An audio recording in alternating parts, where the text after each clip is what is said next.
Hi Morelands, and welcome back to this mini-series of the Hodgeheg.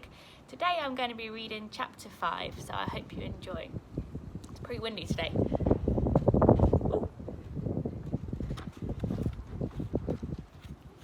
What Max had not bargained for when the bunch of people moved off at the beep beep beep of the little green man was that another bunch would be coming towards him from the other side of the street, so that when he was about halfway across, hurrying along at the heels of one crowd, he was suddenly confronted by another. He dodged about in a forest of legs, in great danger of being stepped on. No one seemed to notice his small shape, and indeed he was kicked by a large foot and rolled backwards. Picking himself up, he looked across and found to his horror that the green man was gone, and the red man had reappeared. Frantically, Max ran on as the traffic began to move, and reached the far side just in front of a great wheel that almost brushed his backside. The shock of so narrow an escape made him roll up, and for some time he lay in the gutter, whilst above his head the humans stepped on or off the pavement, and the noisy green man and the silent red man lit up in turn. After a while there seemed to be fewer people about, and Max uncurled and climbed over the curb. He turned right and set off in the direction of home. How to recross the street was something he had not yet worked out, but in his experience, neither striped bits nor red and green man were the answer. As usual, he kept close to the wall at the inner edge of the pavement, a wall that presently gave place to iron railings. These were wide enough apart for even the largest hedgehogs to pass between, and Max slipped through. In the light of a full moon, he could see before him a wide stretch of grass, and he ran across it until the noise and the stink of the traffic were left behind. "Am I where?" said Max, looking around him. His nose told him of the scent of flowers in the ornamental gardens. His eyes told him of a strange-shaped building, the bandstand, and his ears told him of the sound of splashing water, as the fountain spouted endlessly in the lily pond. Of course! This was the place that Pa had told them all about. This was the park. "Hip, hip, hooray!" cried Max to the moon, and away he ran. For the next few hours, he trotted busily about the park, shoving his snout into everything.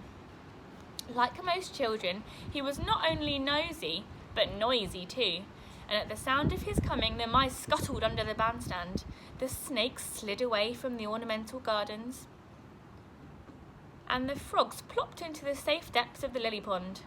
Max caught nothing. At last he began to feel rather tired, and to think how nice it would be to go home to bed. But which way was home? Max considered this, and came to the unhappy conclusion that he was lost. Just then he saw, not far away, a hedgehog crossing the path. A large hedgehog. A Pa-sized hedgehog. What luck! Pa had crossed the street to find him. He ran forward, but when he reached the animal, he found it was a complete stranger. "Oh," said Max, "I beg your pardon. I thought you were a different Hodgeheg." The stranger looked curiously at him. "Are you feeling all right?" he said. "Yes, thanks," said Max. "Trouble is, I go to want home, but I won't know the day." "You mean you don't know the way?" "Yeah." "Well, where do you live?" asked the strange hedgehog. "Number 5A. "Indeed. Well now, listen carefully, young fella. Go up this path. It will take you to the back street, and a little way along you will see a strange sort of house that humans use. It's a tall house, just big enough for one human to stand up in, and it has windows on 3 sides, and it's bright red. If you cross there, you'll fetch up right by your own front gate, all right? Do you think you know what that building might be?